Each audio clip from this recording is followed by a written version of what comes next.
Friends, this day is so full, and that was just one glimpse of the greatness that we're going to see this weekend.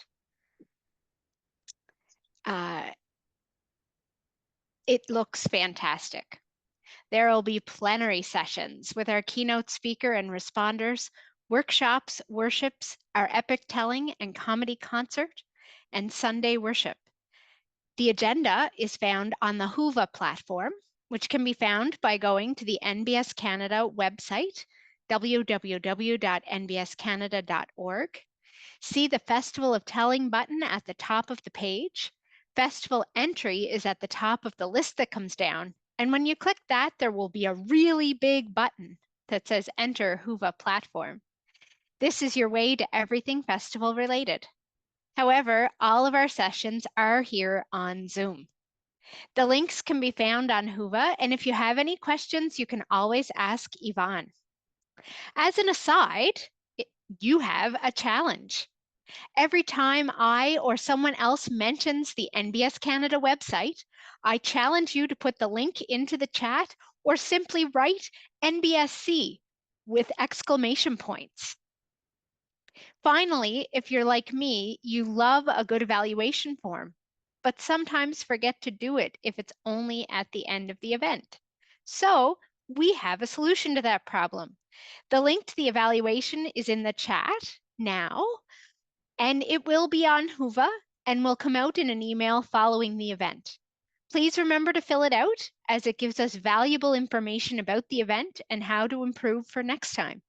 You can begin the evaluation, save it, and go back to complete it, which is a really cool thing. To do this, you'll need to hit save and put in your email address. You will receive a reminder email with a link back to your unfinished evaluation, so you can continue it later. We hope that this is an easy process. Now on to one of those fantastic plenary sessions that I told you about. Each of these sessions will begin with a telling from one of our esteemed storytellers and responders.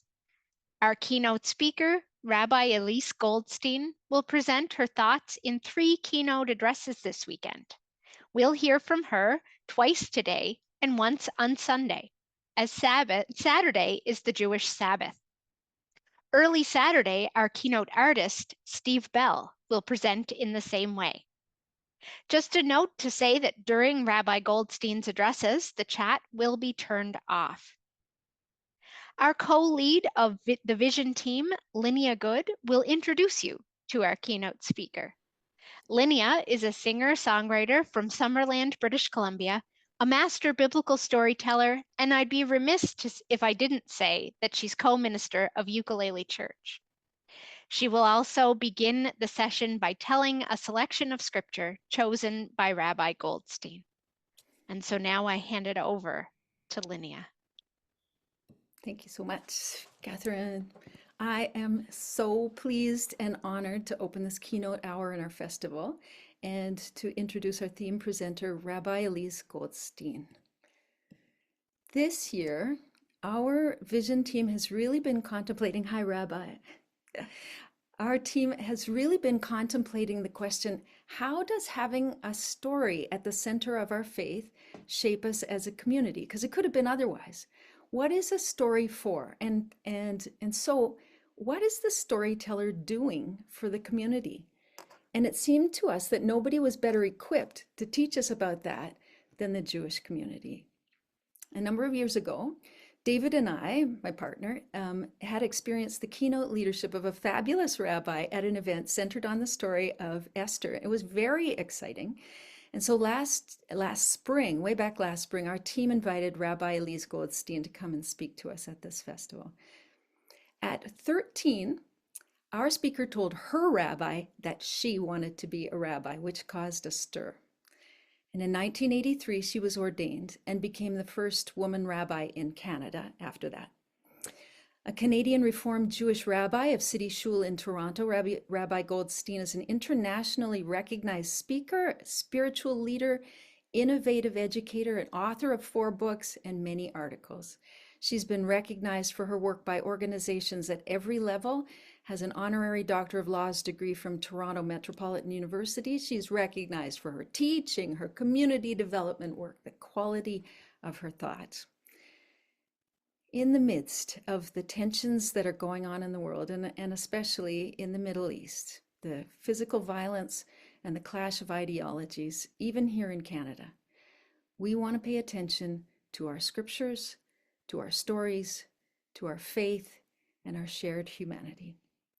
Rabbi Goldstein, we so look forward to your helping us learn about our story in the midst of God's story. So welcome to you. Thank you so much. I am so honored and excited to be able to be with you all today.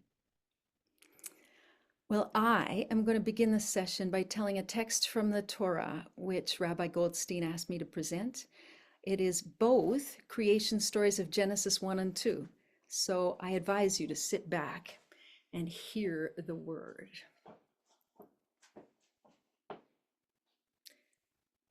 When God began to create heaven and earth, the earth being unformed and void, with darkness over the surface of the deep and a wind from God sweeping over the waters, God said, "Let there be light."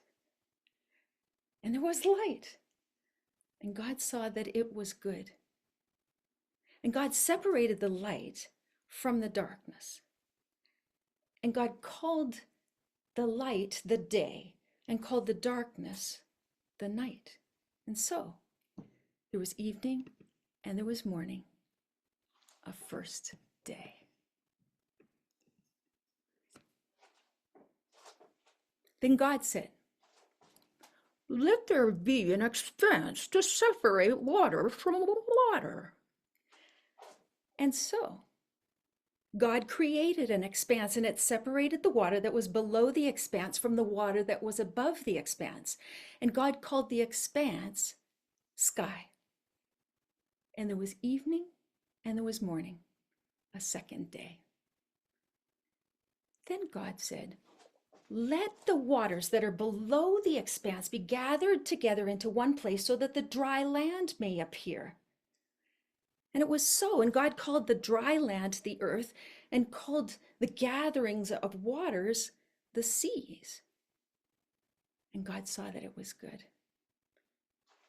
And God said, "Let the earth bring forth vegetation, seed-bearing plants of every kind, fruit trees with fruit bearing seeds." And it was so. And God saw that it was good. And there was evening and there was morning, a third day. Then God said, "Let there be lights in the expanse of the sky to separate the day from the night." And it was so. They will serve as signs for the days and for the years, and they'll also serve to shine light upon the earth. And it was so. God created the two great lights, the one to dominate the day, the greater one, and the lesser one to dominate the night. And God put them in the expanse of the sky to shine light upon the earth, to dominate the day and the night, and to separate the light from the darkness. And there was evening and there was morning, a fourth day. Then God said, "Let the waters bring forth swarms of living creatures and birds that fly above the earth across the expanse of the sky." And God created the great sea monsters and all the living creatures that creep upon the earth, which the waters brought forth in swarms, and all the winged birds of the earth. And God saw that those were good. And God blessed them and said, "Fill the earth, be fertile, increase, fill the waters of the sea, and let the birds increase on the earth." And there was evening and there was morning, a fifth day. Then God said, "Then let the earth bring forth living creatures of every kind, cattle, creeping things, wild beasts of every kind." And it was so. God made the wild beasts of every kind, the cattle of every kind, and everything that creeps upon the earth. And God said, it is good. Then God said, let's create humankind in our image, in our likeness. No, they will rule the fish of the sea and the birds of the air, and all the cattle, the whole earth, all the creeping things. And so God created humankind in the divine image, created it in the image of God, creating them male and female. And God blessed them and said, be fertile and increase in the earth, master it, rule the fish of the sea and the birds of the air and every living creature. So now see, I give you every seed-bearing plant that is on the earth, and every tree that has fruit with a seed in it, they shall be yours for food. And to all the animals of the land, all the birds of the air, and everything that creeps on the land that has the breath of life in it, I give every green plant for food. And it was so. And when God saw all that had been made, God found it very good. There was evening and there was morning, a sixth day. Well, the heavens and the earth were finished in all their array. And on the seventh day, God finished the work that had been undertaken. God ceased from doing the work of creation on the seventh day. And God blessed the seventh day and declared it holy, having ceased on it from doing all the work. Such is the story of heaven and earth when they were created, when God made earth and heaven. When no shrub of the field had yet appeared on earth, when no grass of the field had yet sprouted because God hadn't made the rain to come upon the land, and there were no humans to till the soil. But a flow would well up from the ground and water the surface of the earth. Then God created the human from the soil's humus, blowing into his nostrils the breath of life. And the human became a living being. And God created a garden in Eden in the east, and placed the human in the center of the garden. And then from out of the ground, God caused to grow every tree that is pleasing to the sight and that is good for food. And in the middle of it, the tree of life and the tree of the knowledge of good and bad. There is a river that flows from Eden to water the garden. And from there, it divides into 4 branches. The name of the first is Pishon, the one that winds through the land of Havilah, where the gold is. The gold there is good. There's bdellium and there's lapis lazuli. The name of the second is Gishon, the one that winds through the land of Cush. The name of the third is Tigris, the one that flows east of Ashur. And the name of the fourth is the Euphrates. Now God settled the human in the garden to till it and to tend it. And God commanded the human, of every tree in this garden you may freely eat, but as for the tree of the knowledge of good and bad, you shall not eat of it, for on the day that you eat of it, you shall die. And God said, it's not good for the human to be alone. I should make a fitting counterpart for him. And so God created all the wild beasts and all the birds of the air and brought them to the human to see what he would call them. And whatever the human called them, that's what their name would be. And the human gave names to all the birds of the air and all the wild beasts, but no fitting counterpart for the human was found. So God cast a deep sleep upon the human. And while he slept, God took one of his sides and then closed up the flesh at the site. And then from the side that was taken from the human, God created woman. And bringing her to the human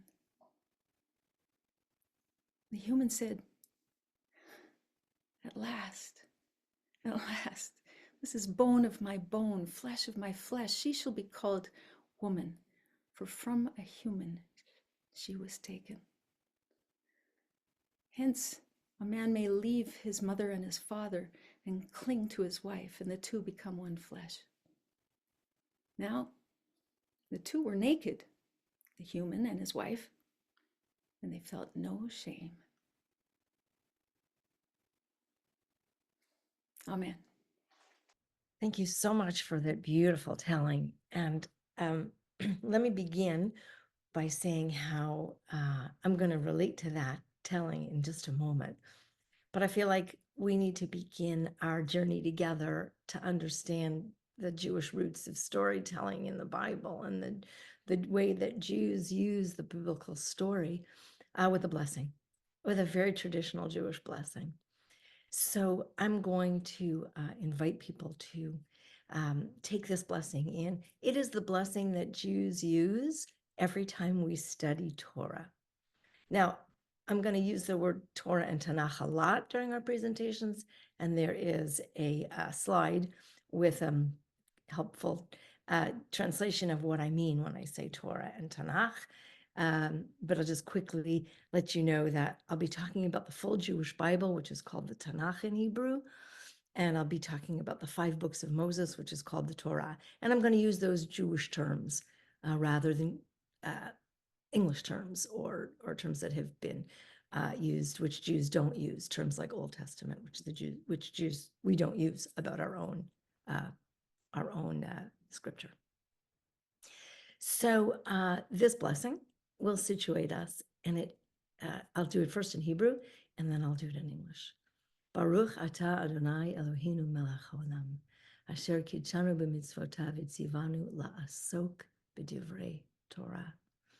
Blessed is the eternal God-loving Spirit of the universe who has sanctified us through commandments and commanded us to engage in, to deeply investigate, to understand, and to soak in, la'asok, the words of Torah. Amen. Now, why did I ask for the telling to be about Genesis in my first session, which is about the problems, the challenges of telling a biblical story in translation? Because the translations of the first 2 stories of Genesis are the underpinnings of just about everything we do in religious tradition. And they are also the underpinnings of both patriarchy and our ecological crisis.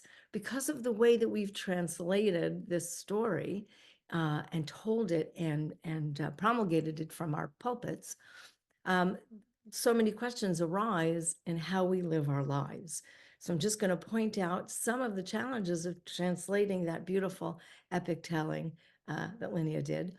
The very first word, day, and there was evening and there was morning, the first day, yom in Hebrew, from the root yam, which also means river or water. What were the sea monsters and why were they good? Why do we translate Adam as Adam, as if God gave this first human being a name, Adam, like Bob or Jim or something else? And why do we translate the word Adam, human being, which comes from the root Adama, or earth, not as earthling, which is exactly what Adam means. So if Eve or Chava or source of all life, which is what Eve's name in Hebrew means, she should really be called not Eve, which means evening, but source of all life, Chava, from Chai, to live. Why was she created from the side of the earthling, from earth? Again, all of these translations become so political. What does it mean to be a fitting counterpoint? In Hebrew, ezer kenegdo, a helper against him. when you look back at the Hebrew source of the way we've translated, what questions come up for us? And so that's what we're going to do for our little bit of time together this morning, is talk about how translations have underpinned some of our misunderstandings of what Torah and Tanakh are trying to teach us. And what is the problem of telling a biblical story in English and not in its original, at least from the Jewish Bible's point of view, in its original Hebrew?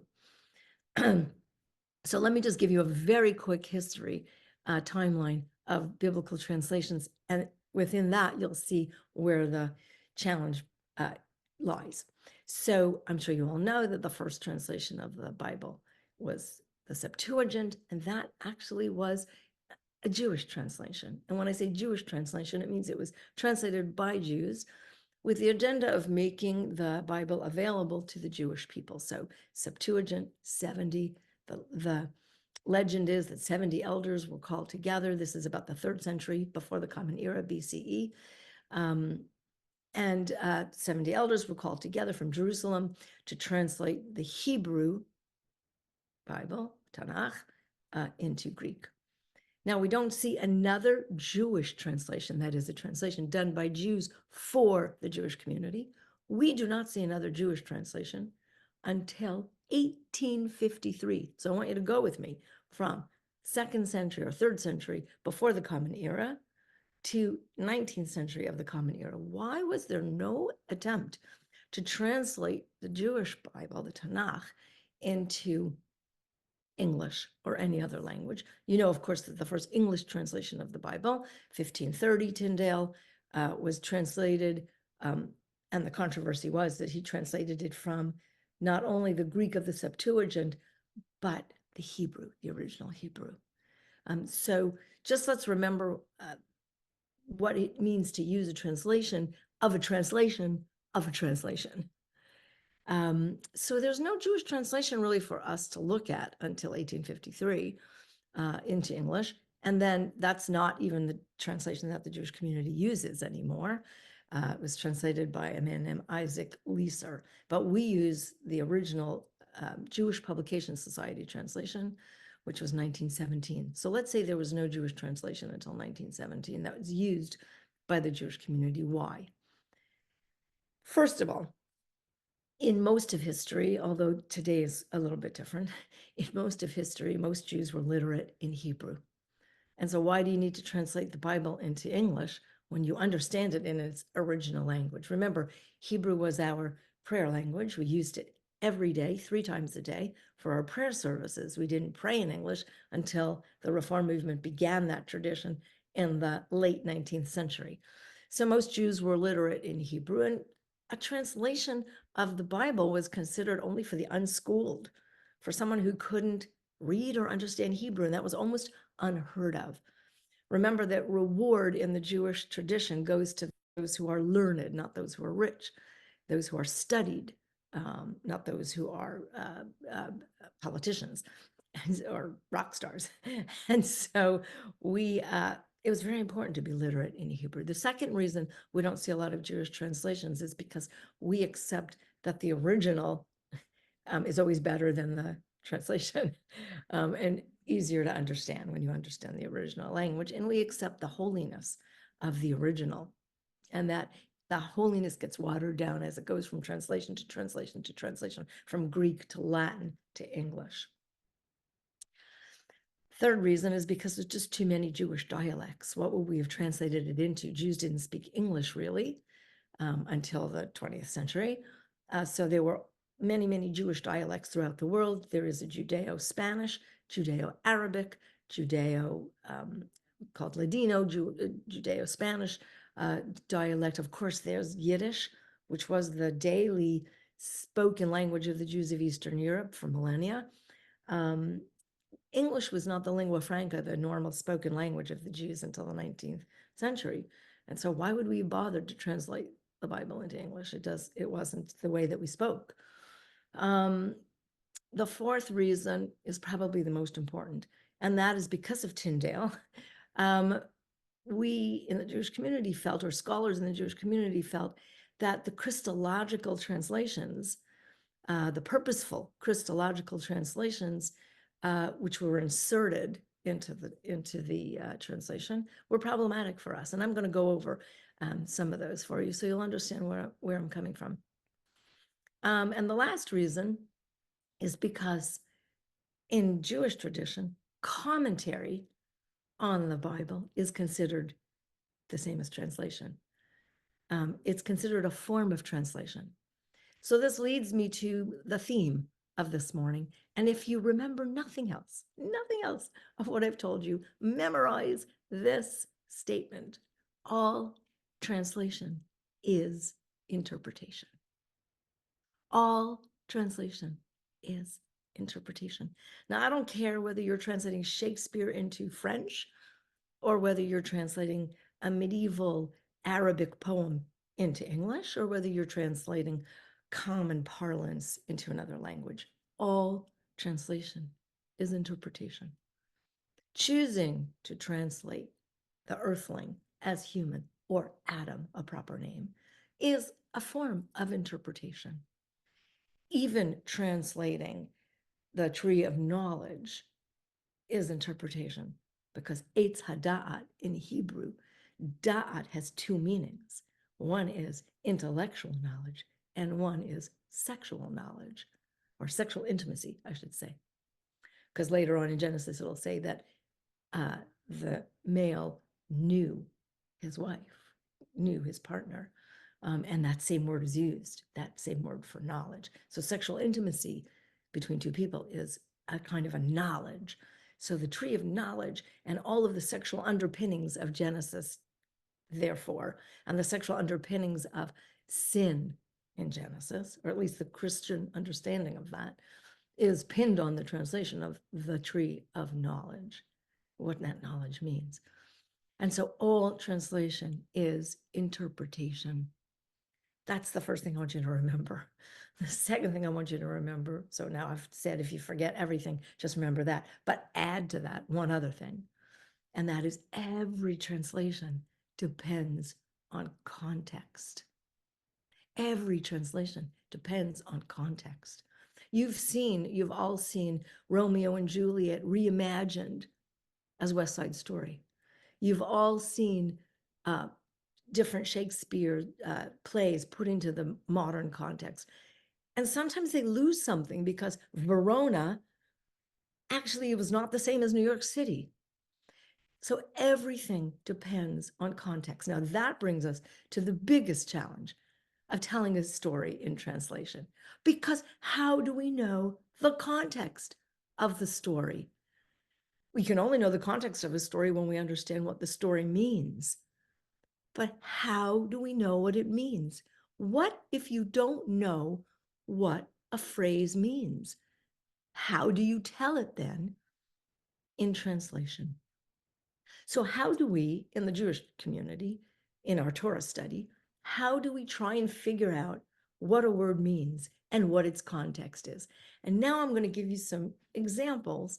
And by the way, I want to say that if you're finding it hard to take notes and remember all the biblical verses I'm going to give you, Linnea has my notes and it has all the verses on it. And after we're done, I'm happy for you to have all of that. So don't worry about, wait, I want to listen to her, but at the same time, I want to write down Genesis 41:7. So we'll be able to do this together later. So how do we find out what a biblical verse means? And I'm talking to you as Christian biblical storytellers who want to tell the story in its correct translation. How can I help you know what its correct translation is? So I'm going to give you now 4 ways that we do this and the 4 challenges. The first is we look at other sources for the same story. So we'll, for example, if a story appears twice in the Torah, we'll look at it both times. So Noah's Ark, the story of Noah's Ark, for example, appears 3 different times in 3 different ways, okay, in the book of Genesis. So we'll look at the different ways the story is told. And sometimes a word changes from one story, the way the story is told one time to another. Now, you'll find this in the Tanakh in many ways, because the prophets retell stories from the Torah. And sometimes a detail is changed or retranslated or reinterpreted by the prophetic retelling. So the prophets, for example, tell a lot of stories of what happened in the desert in the book of Exodus. You have to look at both stories to figure out what exactly is the context and the meaning of a phrase. We'll look at other ancient Semitic languages to understand what a Hebrew word means. Now, of course, the biblical translators all did that. But before we can really feel confident in the way we're translating a phrase, we, at least from the Jewish tradition, we will look at other Semitic languages, Akkadian, Egyptian. There are even Egyptian words in the Torah. So, for example, when Joseph is elevated in the book of Genesis, when Joseph is elevated by the Pharaoh to be his second in command, they parade him through the streets and they cry, abrek, abrek. Well, nobody knows what abrek means because it is an Egyptian word. We'll look at rabbinic sources. We'll look at what the ancient rabbis commentated. And often the ancient rabbis will translate from Hebrew to another Hebrew. They'll say, oh, that word means, and then they'll explain it. And then, of course, we have commentators like Rashi from medieval France. He's in the 11th century of the Common Era. He will translate a word in Hebrew into Old French. So if your Old French is good, that can be helpful sometimes, your medieval French. And of course, we have the most famous translation, which is called the Targum, or Onkelos, 2nd century of the Common Era, who translates into Aramaic. So if your Aramaic is good, that can be helpful.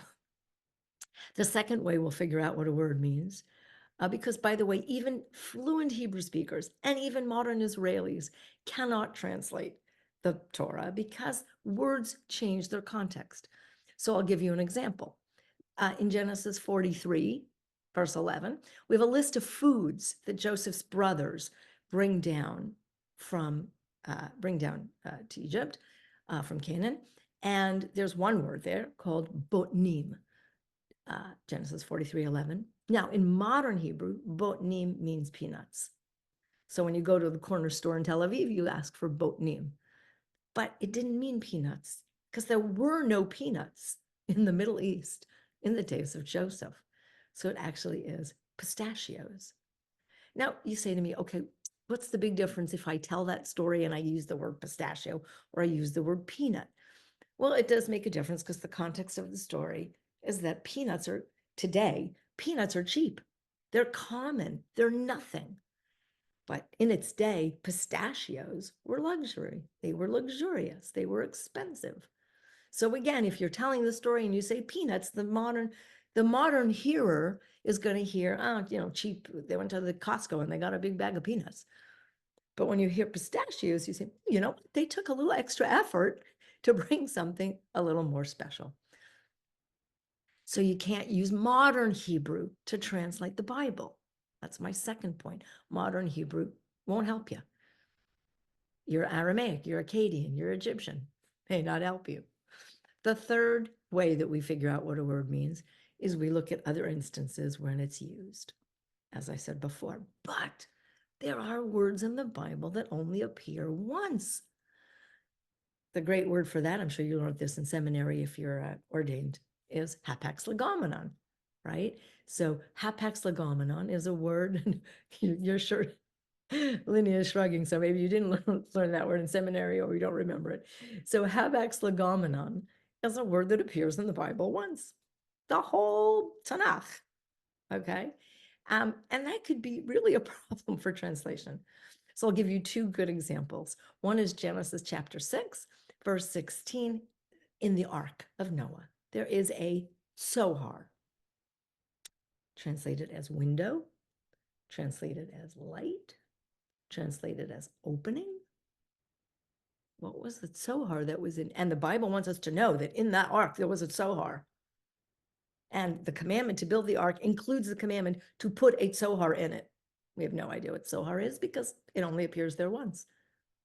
And there's no dictionary that can tell us what it is. The second example is Numbers chapter 4, verse 6. That's the list of materials that the Israelites are going to use to build the desert tabernacle, the mikdash. And one of those materials is a tachash, which is translated as dolphin skins, right? And whenever you're telling the story of how they were building the tabernacle, you're going to say, and they built it with poles and dolphin skins. Okay, we have no idea what tachash is. Oh, anyway, it's just a guess. That was dolphin skins. And of course, where do they get dolphin skins from in the middle of the desert? Because they weren't at the beach. They were in the middle of the desert. So did they take the dolphin skins with them from when they crossed the Red Sea in the Exodus story? Did they skin those dolphins and take the dolphin skins with them? Hard to know.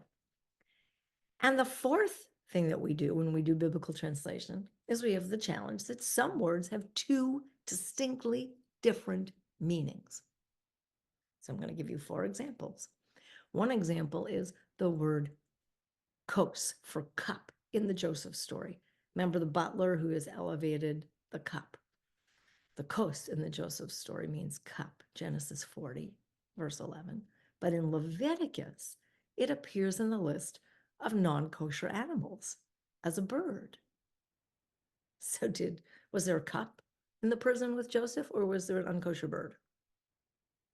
Second example is the word zemer, which is translated as the word song. And that's used a lot in the Psalms. For example, in Psalm 71:3.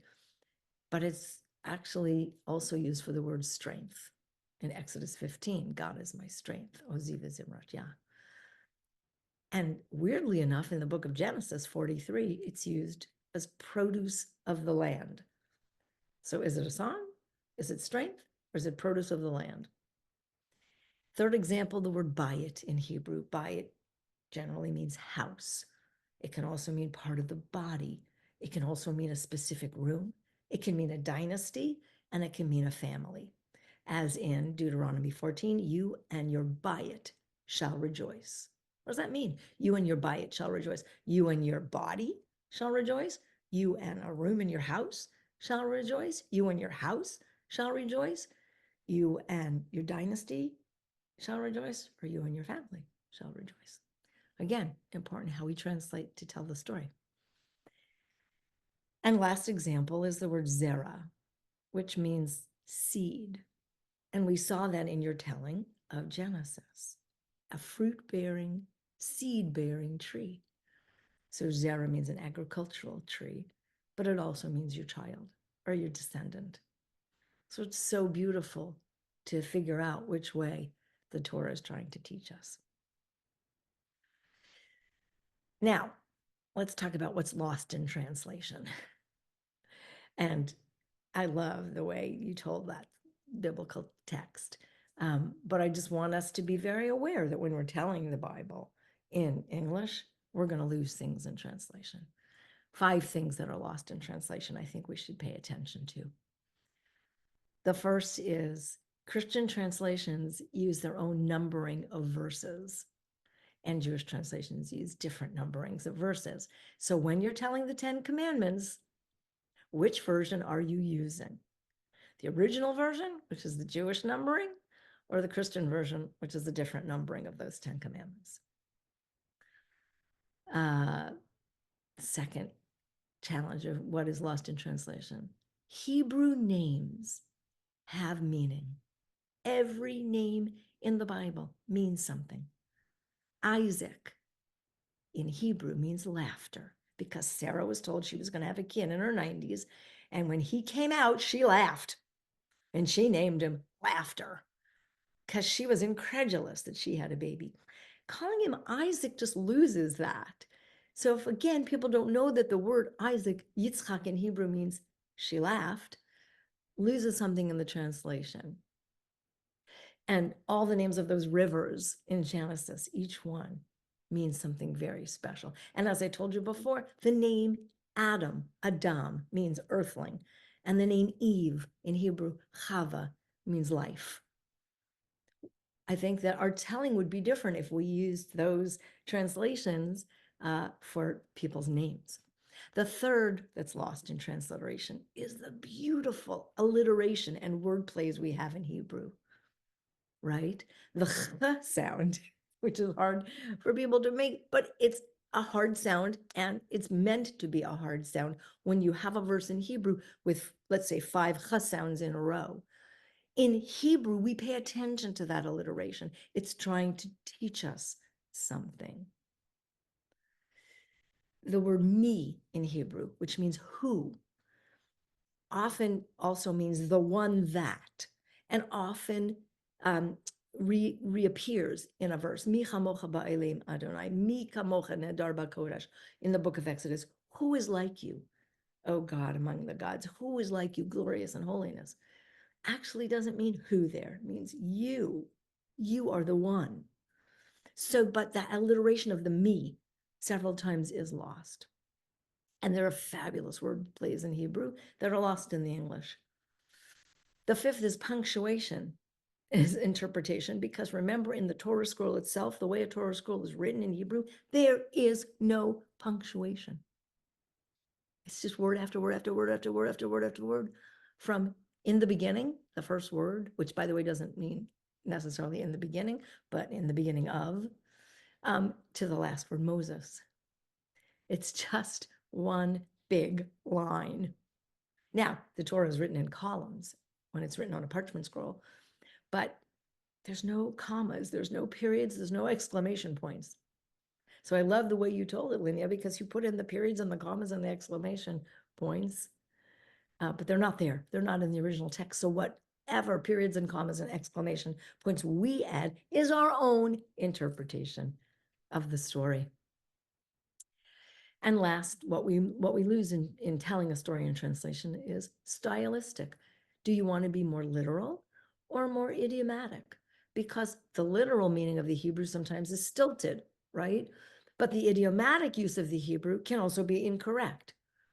So I'll give you a good example. Genesis 27, verse 41. Vayomer Esav belibo, and Esau spoke to his heart, is what it really means, right? Vayomer, to speak, Esav, Esau, belibo, in his heart. But it's translated as, he said to himself. So it's idiomatically, you can say, he said to himself, and literally you can say, he spoke to his heart. Which one do you want to choose? And last but not least, what's the agenda of the translation? This is really important to ask. What's the agenda of the translation? Is it to edify the text? Is it to teach the text?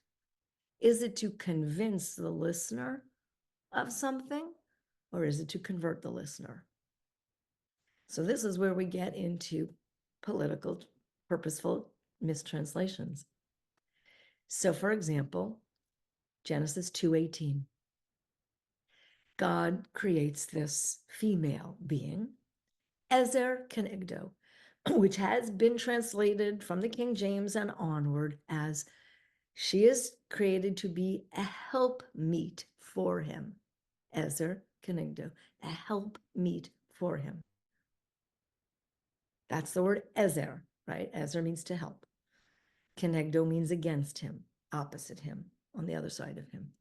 But translating that as helper or helpmeet has colored the way we look at the role of women throughout history. If we were created to be a helper for him, well, that is pretty clear an agenda for our patriarchal understanding. So how do I feel about this as a feminist? Is going to color the way I read this verse. God created her as Ezer Kenegdo, a helpmeet, which is the traditional translation. This foundational story then has two different ways of reading it. They're both very reasonable, that the woman was created to help the man, and that the woman was created to goad the man, or to be opposite him, or to be different from him. They're both reasonable, but they color the way we see the world. And so I'm going to end with the problematic Christian translations of certain verses which are used as conversionary texts. So the first one is Isaiah 7:14, of course.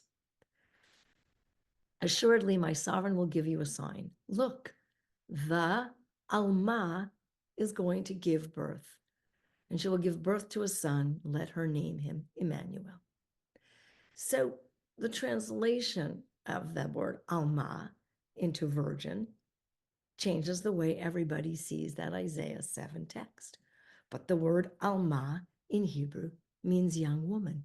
And the word for virgin, used purposely in the Torah, especially around the laws of marriage and the laws of rape in the Torah, in the 5 books of Moses, is Bitulah.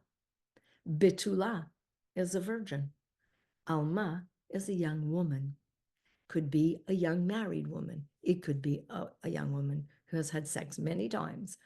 Alma means young woman. Now, the context is the Arameans have plotted against the Israelites. And God is assuring the Israelites that they will succeed in this battle. And the sign for their succeeding in this battle is that this young woman will give birth and she'll call her son Emmanuel. Where did the word virgin come from? And how do you tell that story in Isaiah? Where you know that the Greek translation as Parthenos from Matthew 1:22 is a purposeful translation of the word young woman into virgin. The masculine form of the noun Alma, young woman, is Elam, which means simply a young man.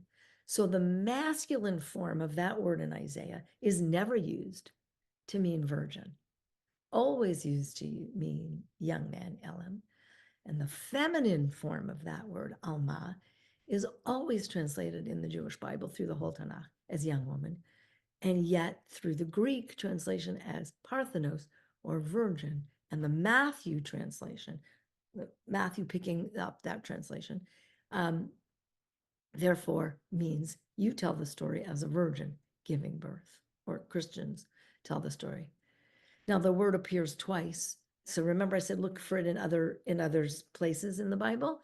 The word appears twice else to help us out in 1 Samuel 17:56 and in 1 Samuel 20:22. And by the way, all Christian Bibles correctly translate the word Elam as young man or lad, never as virgin. So there's the best, most famous question of context and translations and how that changes the way we see a verse and the way we tell a verse. I'm going to end and leave time for the response. I'm going to end here with the danger of mistranslation. And this is my favorite one. And I think you'll really appreciate this one.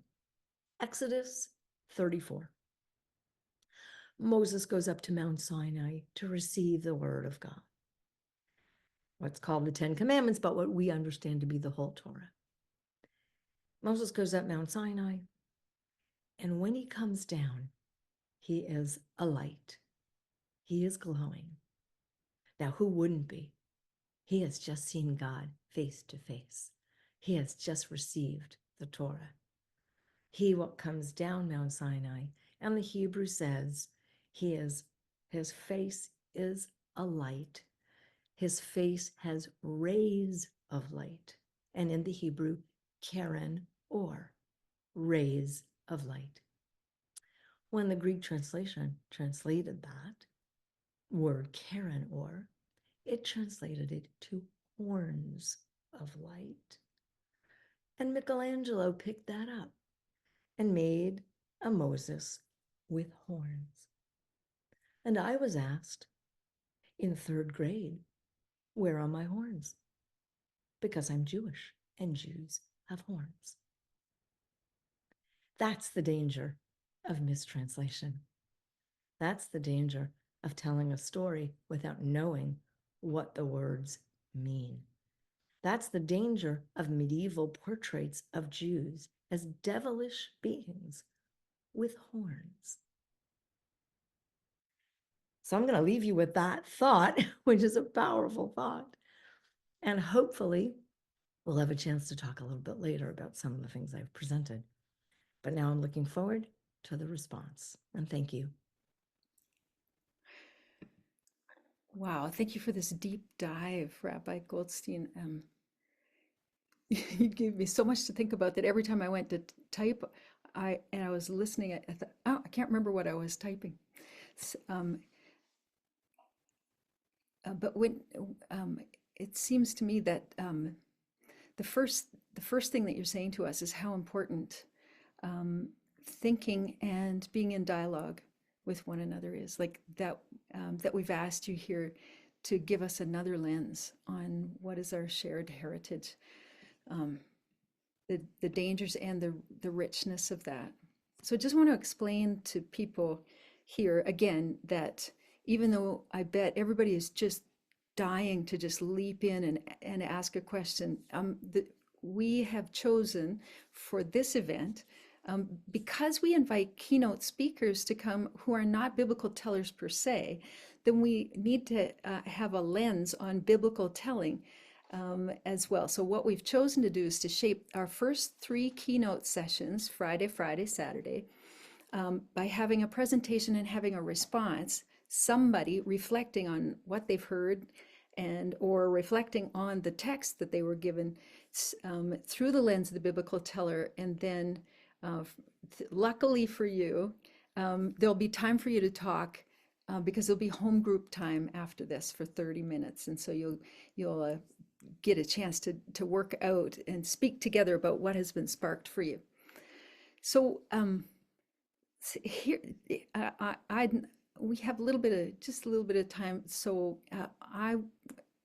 in the mix of what you've been speaking about and what I was thinking as I told the scripture over and over and over, and you notice the fine points, things you never would have noticed if you were even reading deeply. Here are some thoughts, and so I hope there'll be a little time for you to even respond to my response. One of them is that it seems to me that maybe the Jewish community knows a whole lot better than the Christian community that there are translations. Like, it's very common to meet Christians who don't even know that Jesus didn't speak English, or that Moses didn't speak English, and so it's kind of a mind bender for them. But it would seem to me that your heritage would have made it just much more clear that you've been working in a culture with another language, and that things move, and they've also been affected as they've been translated along. I love your words. All translation is interpretation. Of course it is. And as biblical tellers, every time we open our mouth, we're interpreting. And it's a terrible, wonderful power, isn't it? To know that you can say something in a serious way, in a silly way. You can say things that are you can soft pedal some things, and you can expand some other things, and know that you are affecting the translation of it. We are a translation. So along with that, it would seem to me that it feels like debate is more a part of the Jewish expectation, the Jewish process, the Jewish faith, than maybe it is in the Christian community. I'm not sure, but my fear is sometimes in our study of Holy Word that our attempt is to drill down and come to the place where we agree. Maybe that's just a Canadian thing. I don't know, but it often feels like that we're trying to come to the place where we're all getting along just great, and that often leaves us at praise the Lord, make a joyful noise, all the earth. Rather than knowing that it's safe and it's good and it's called for, and that every time we just keep plumbing the depths, we'll come to more and then go beyond. That's my sense of the Jewish study method, and it's kind of, I think sometimes it's kind of frightening. And here in an ecumenical context with folks of different kinds of Christians together, it's just scary to get together, and such a beautiful thing. But even then, you have to treat hearing something that is not you yourself, that doesn't sound like the way you would say things, or that sounds like that thing those people say. You have to treat that with welcome. When you say something that is so different from what I would ever say, like to actually say quietly to yourself, "Thank God, I'm not getting my same old again." So that's a whole different mindset that I think my sense is the Jewish community may have better than the Christian one. Anyway, Can I respond to that? sure, you better. Right for. And just with a quick anecdote story people might find interesting. When I first came to Toronto, I was invited to teach biblical studies to the Sisters of Zion in their convent in Toronto. And I went and I introduced them to the whole world of commentary, which we're going to talk about in session 3 when we talk about Midrash, right? But I introduced them to people like Rashi, who I mentioned before, the 11th century French commentator. And at the end of the session, they said to me the following, I'll never forget it. And this was 40 years ago, so it was obviously stuck with me. They said, but Rabbi, what's the right answer? Yeah. What's the right translation? What's the right interpretation? What does the Bible mean when it says? And then you can fill in the blank there. And so for Jews, and this is tricky and also sticky, for Jews, when we study, first of all, we take the book, okay? And then around the book, we have other books, because I want to see what the Talmud says about that. And then I want to see what the commentator says about that. Then I want to see what Jewish law says about that. And then I want to see what modern people say about that. So for Jews, we never, ever, ever study just the text. The text alone is never, it's the trunk of the tree, but from the tree branches out commentary, interpretation, poetry, literature, and so we never just end with the trunk, right? And so it can be fractious studying Torah with Jews. I don't know how many of you ever saw the movie Yentl, but the scenes in Yentl of her studying in the yeshiva, in the Jewish study hall, with people shouting at each other, saying, no, that's the way we study. At the end of the day, what is the right answer is very problematic for us. We look, there's a bottom line that we don't cross over, right? So there's a certain interpretations. If somebody in one of my classes, Bible study classes, raises their hand and says, well, this means, and it's so outrageous that it couldn't possibly mean that. As I said before, there's purposeful mistranslations. So I don't believe that Isaiah 7 means a virgin. So there's a moment in which we say the Hebrew doesn't support that interpretation. The original doesn't support that interpretation, but it takes a lot to get there. That's what I think is one of the gifts of biblical telling, is that it takes us away from this notion that the story that we were given is only this little sort of trick to get you into a place where you can be conned into listening to something that's appetizing, so that you can still say, what is the real meaning of this, and get it and be done for life. And often we have to fight against this impulse to just try to find the one right answer, and to leave it open. You kind of made me laugh when you said about the folks studying Torah and shouting at one another, shouting each other down, and that's so un-Canadian. And I've often, it just strikes me so funny to then imagine, say, Jesus or Saul of Tarsus speaking, or someone speaking on his behalf, speaking in the town square. And we all Canadians, we imagine, everyone listened very quietly and they respectfully listened to what he had to say.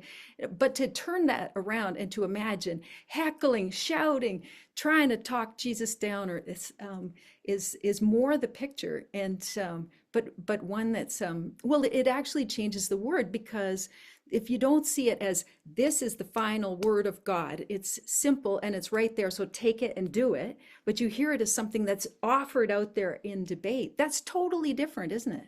And it's so important, because one of the reasons I'm so excited and gratified to be here is because you said, if you ask the average Christian, do they know how many translations there are? There are Christians who don't know Jesus was a Jew. And by not knowing that, you are losing out on so much context. Remember, I said at the beginning, you have to understand the context. When Jesus is talking about the Pharisees, the Pharisaic tradition is this tradition of interpretation, of back and forth, of shouting each other out, right? Now, Jesus might have been uncomfortable with the way the Pharisees treated him, right? But he is right in the middle of the Pharisaic tradition himself, right? So the way he, and I'll do this a little bit in our third session, the way Jesus preached was very Jewish, right? And he lived in a Jewish context. And so sometimes by forgetting that, the Christian community has to be reminded of the context. He was Semitic, right? He wasn't Canadian. He was Semitic. He's from the Middle East. So he had that kind of ethnic, if you will, way of being, and he was Jewish. And he was raised in a Jewish milieu. So he taught and preached and understood and learned in that way. So yeah, you have to picture him doing that Pharisaic tradition of interpreting, give and take, back and forth, even yelling at each other. There are a lot of places where I think that we see the word Pharisee and we immediately think those are the bad guys. And we don't read in respect on Jesus's part.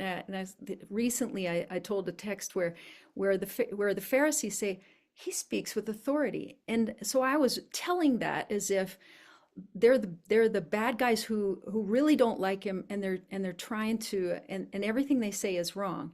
And when I re-understood it as, wow, how can he be so young and speak with authority? That was totally different.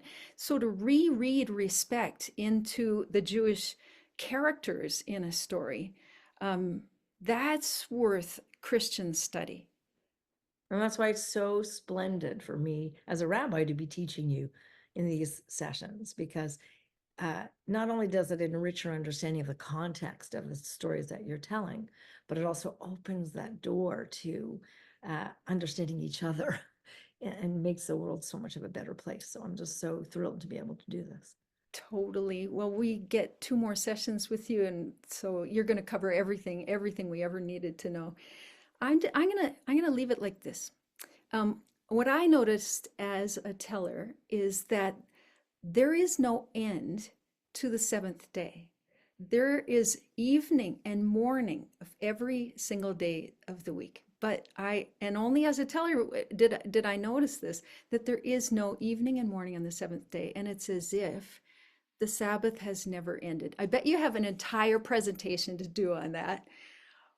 And there is evening and there's morning on our keynote, but this